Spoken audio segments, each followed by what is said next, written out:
Section 1. You will hear a conversation between a male clerk in a hire company and a woman customer. First, you have some time to look at questions 1 to 5.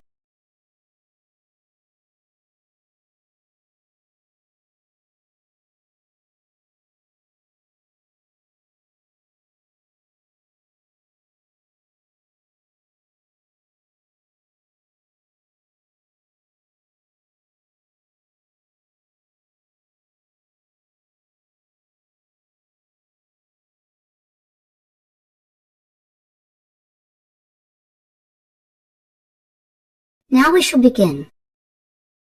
You should answer the questions as you listen, because you will not hear the recording a second time. Listen carefully and answer questions 1 to 5. Hello, welcome to Harry's Hire Company. How can I help you? Oh, hi, yes. I've come in to find out about renting stuff for a 21st birthday party. Yes, of course. First of all, what date is the party? It's next Saturday. That was the closest we could get to the actual birthday, which is the 22nd of November. Gosh, it's hard to believe it was 21 years ago. Seems like yesterday. So the 18th of November? No, sorry, I meant the following Saturday, the 25th. Okay, we have just about everything here. Tableware, marquees, you name it, we rent it. What size of event are we talking about here? Yes, that's a good question. We were planning to have about 40 people, but you know how these things grow, and it went up to 60 at one stage. I think it's back to 55 now. Yes, that's right. It was all getting a bit out of hand. Okay, and what kind of catering and entertainment are you having? We can help with entertainment hire too. You know, if you need microphones or a sound system. Oh, that's good. We've booked a catering company and they're providing a meal. It's nothing elaborate, just finger food snacks and then a simple buffet meal. So we'll need all the usual dinner plates and bowls. I suppose 5 dozen of everything. Oh, and knives and forks too, 5 dozen sets. We won't need any cooking equipment because the caterers will do that. And they're providing tea and coffee as well. I see. And do you need any tables or chairs? Well, not tables, because we wouldn't have room for them. But I suppose some extra chairs might come in handy. What type do you have? Come over here and I'll show you. We have a couple of different kinds. We do have the folding wooden ones, like these. But the most popular ones are just those stackable plastic garden chairs. We rent a lot of those. Yes, the plastic ones look great. Maybe 40 of those. Okay. I'm making a list here as we speak. Was there anything else? Oh, do you want small or medium glasses? People generally want both sizes. Yeah, better get both kinds. 4 dozen of each. And what else? The caterers are supplying a punch bowl, so that's okay. Oh, I know. What about 6 ice buckets for keeping the drinks cold? We're providing all the drinks because I have a friend who's helping us with that. I suppose this is going to get very expensive. Before you hear the rest of the conversation, you have some time to look at questions 6 to 10.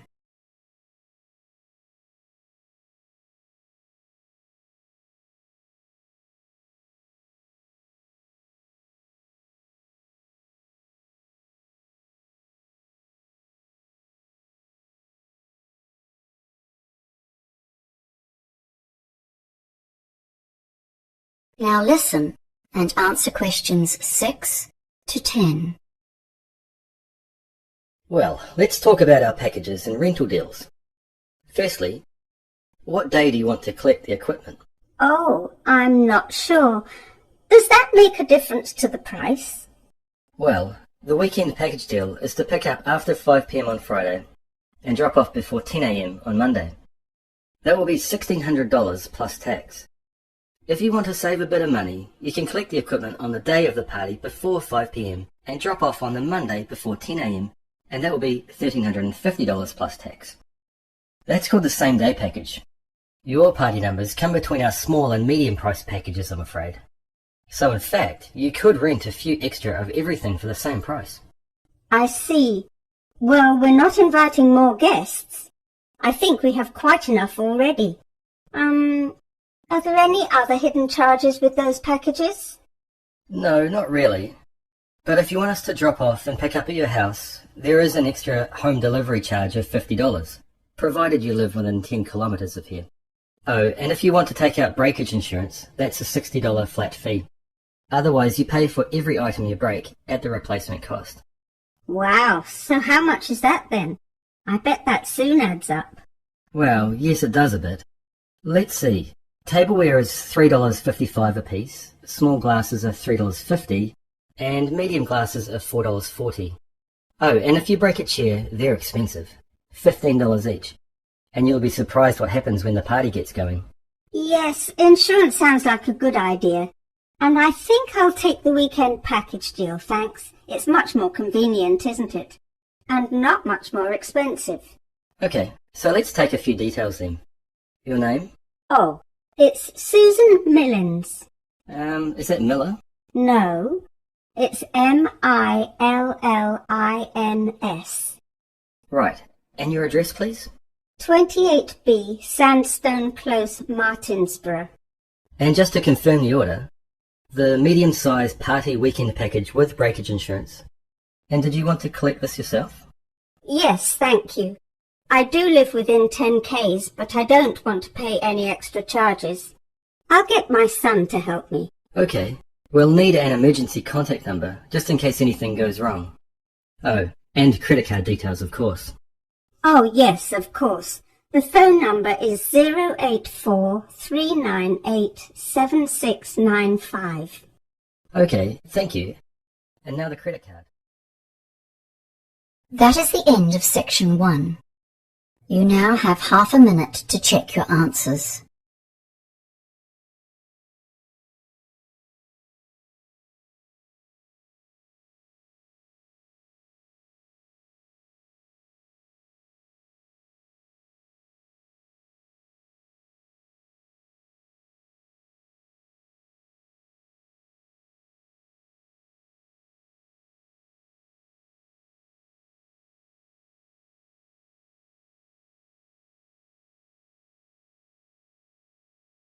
Section 2. You will hear a tour guide talking to a group of tourists who are visiting a cave in Vietnam. First, you have some time to look at questions 11 to 15.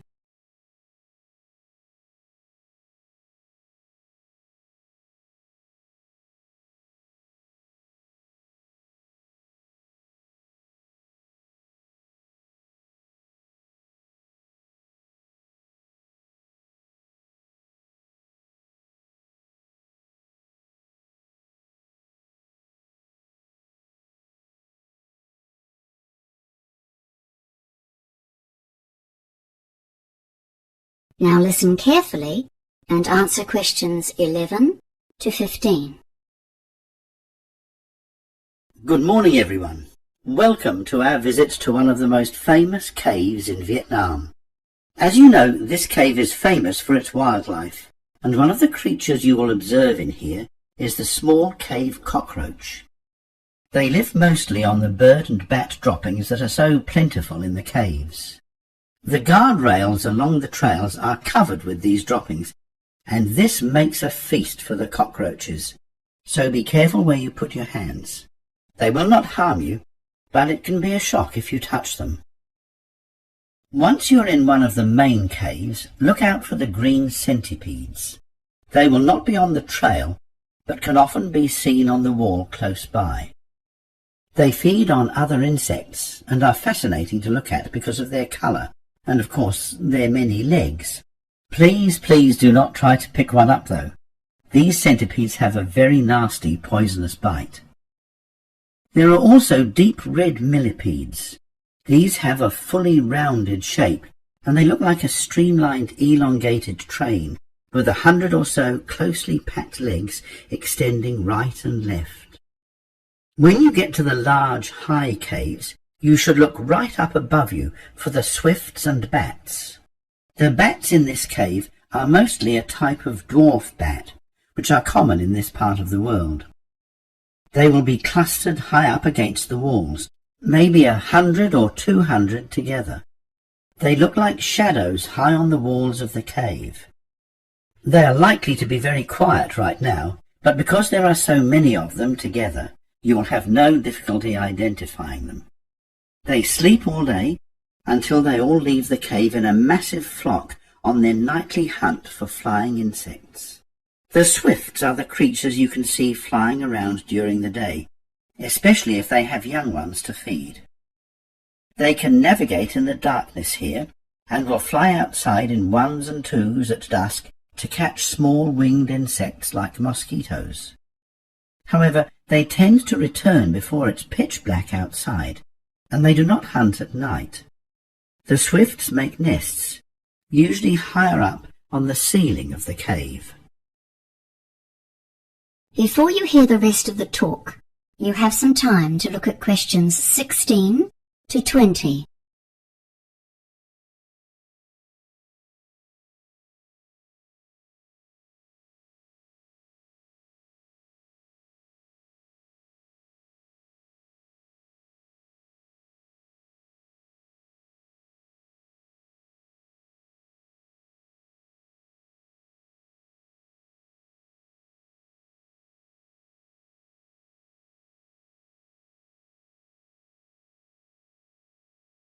Now listen and answer questions 16 to 20. The paths tend to run around the edges of the large caves. Mostly this is because the centre is a mound of guano, the bird and bat droppings. This is also the source of the strong smell inside the caves. You may not like this smell, but the locals know its economic value. They have harvested the products of these caves for centuries. The guano is very valuable as fertilizer, and so it's collected each year, once the young birds have grown and the swifts have abandoned their nests. The guano is not the only valuable byproduct of the wildlife here. As you travel through the caves, you will notice some bamboo structures. These very flimsy-looking sets of poles that go a full 100 meters right up to the roof are what the locals climb up to gather the swifts' nests. These are even more valuable than the guano, as they are the main ingredient in bird's nest soup. Before you begin, it's time for some safety instructions. As you probably know, this is a huge limestone cave that goes about 1 kilometer back into the hills, and in places it's 100 meters in height and 300 meters wide. There's no need to crawl around in here as you do in other caves, but it's dark inside, of course. That's why I insisted you bring a working light. Please check that it shines brightly, and ensure that you stay together with others who have a good torch. In one of the larger areas of the cave, the roof is pierced, so some sunlight will get through. It is best to turn your torches off if you can see well and save your batteries. It's a good idea to put your waterproof jacket on now. The walls may be wet, but that's not the main reason for the jacket. The bats and birds do excrete, and they're above you, so just in case. And of course, your hat or hood also keeps you safe from animal droppings. It's not advisable to use the guardrails as handholds. There are lots of droppings on those rails, and don't forget the cockroaches. You absolutely must follow the marked trails. The guardrails on either side are put there so that you cannot mistake them. We take no responsibility for your safety if you go over or under the rails into other cave areas. Keep your torches shining on the path whenever you are moving, just to be sure of your footing, and don't try to go too fast. You might trip, and you will certainly miss some of the fascinating wildlife in the cave. Now, it's time to begin the tour. That is the end of section 2. You now have half a minute to check your answers.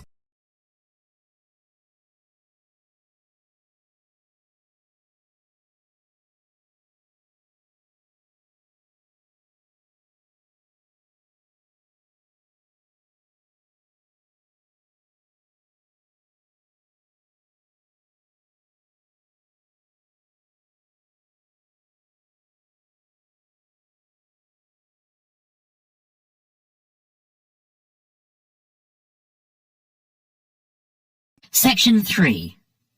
You will hear a conversation between a tutor and two students, Amanda and Jake. First, you have some time to look at questions 21 to 25.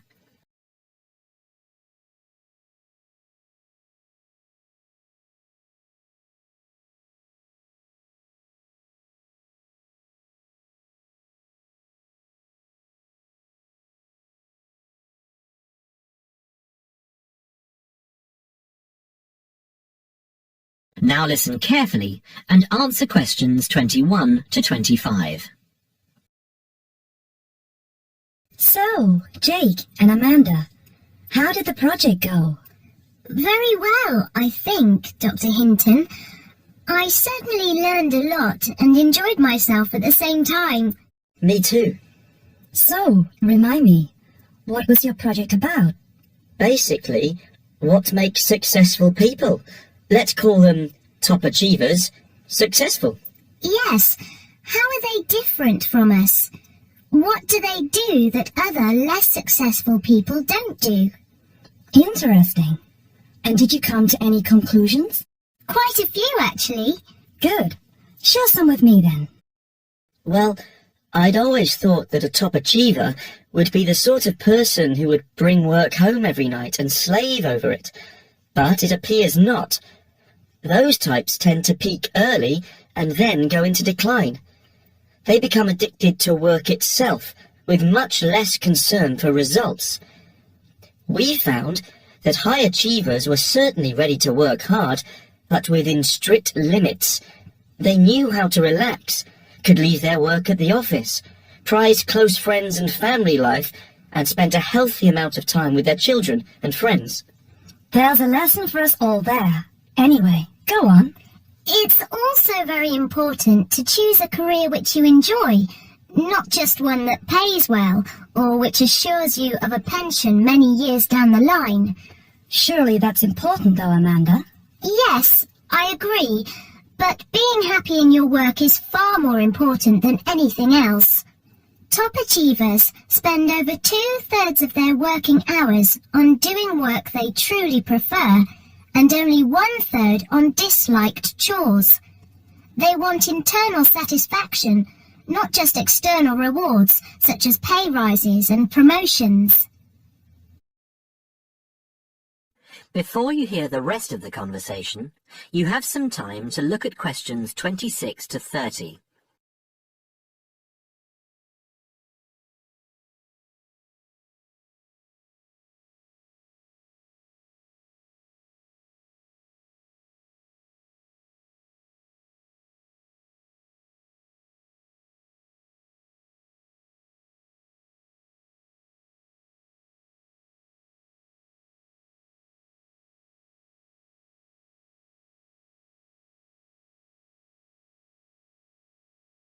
Now, listen and answer questions 26 to 30.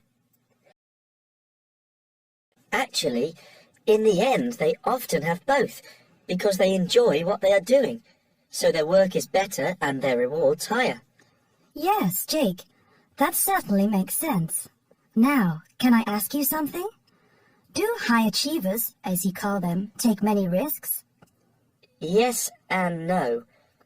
I interviewed one business executive who told me he was able to take risks because he carefully considered how he could salvage the situation if it all went wrong. He imagined the worst that could happen, and if he could live with that, he went ahead. If not, he didn't take the chance. Other people prefer to stay in what I heard described as the comfort zone setting for security, even if it means settling for mediocrity and boredom too. Would you call top achievers perfectionists? Contrary to what I expected, no, I wouldn't.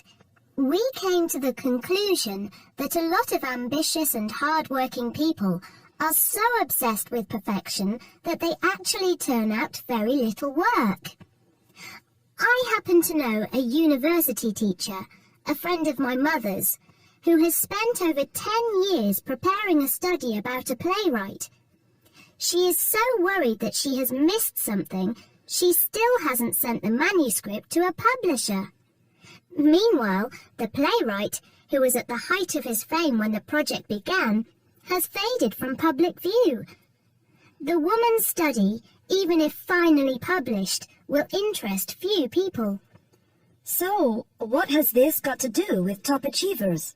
Well, top achievers are almost always free of the compulsion to be perfect. They don't think of their mistakes as failures. Instead, they learn from them, so they can do better next time. Well, would you call them competitive? High performers focus more on bettering their own previous efforts than on beating competitors. In fact, we, came to the conclusion that worrying too much about competitors' abilities and possible superiority can be self-defeating. Yes, and we found that top achievers tend to be team players rather than loners. They recognize that groups can solve certain complicated problems better than individuals and are eager to let other people do part of the work.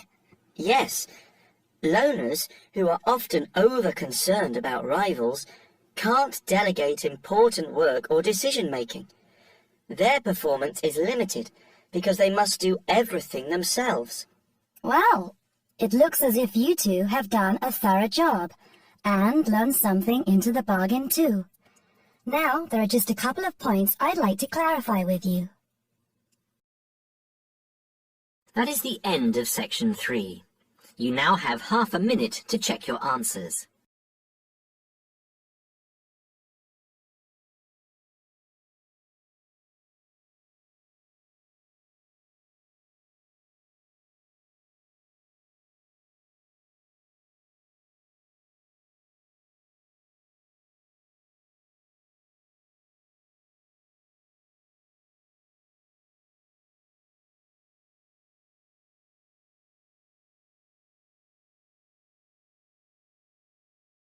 Now turn to section 4. Section 4. You will hear a talk on seasonal affective disorder. First, you have some time to look at questions 31 to 40.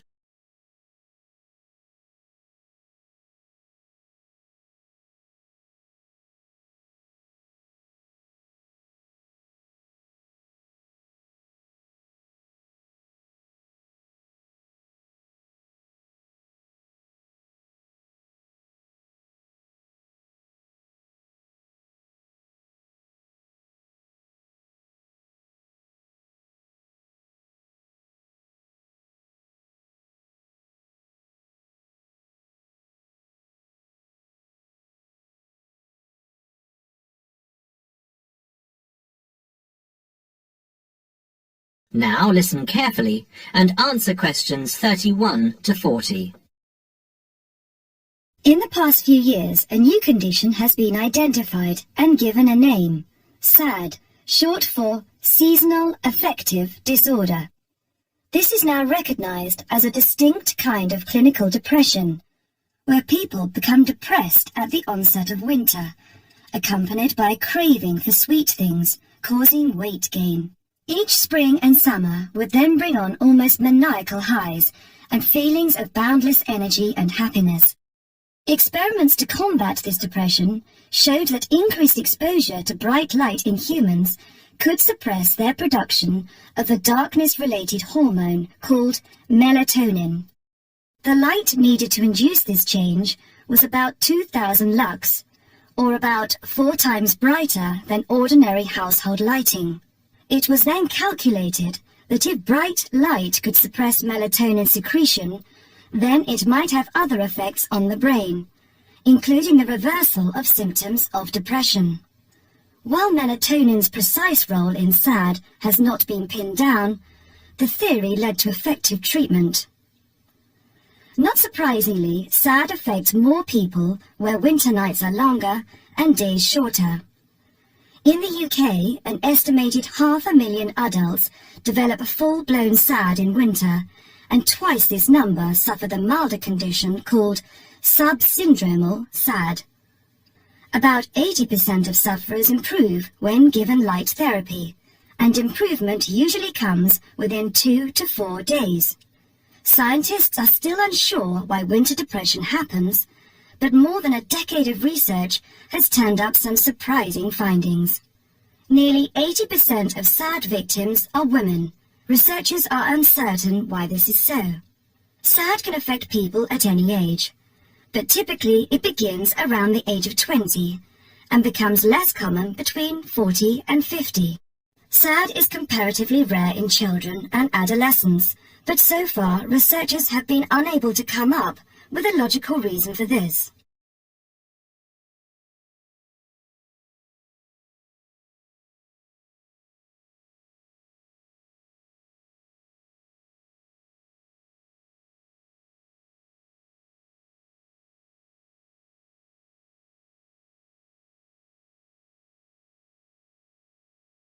As many as half of SAD sufferers have at least one family member with depressive illness, suggesting that the depression has a genetic component.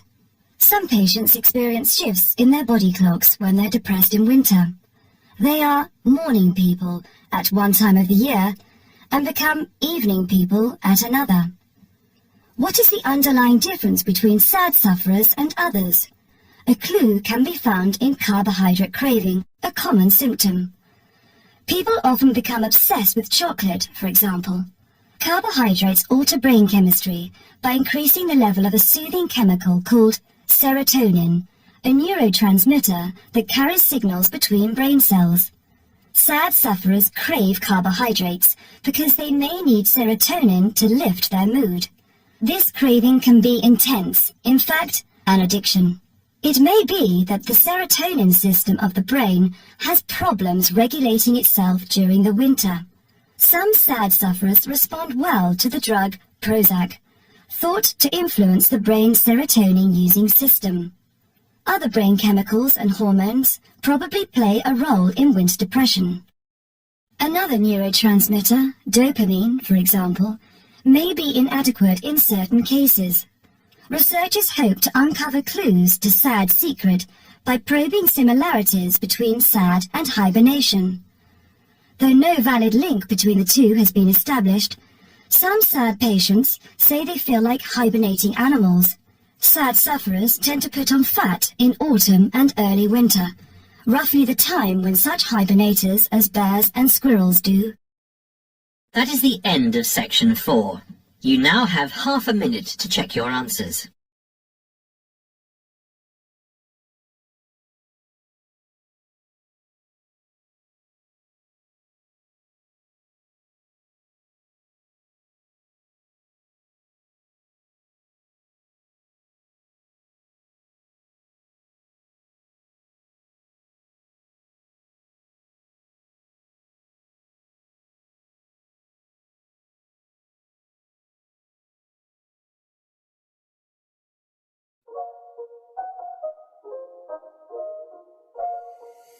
Not again. It's a rich thing.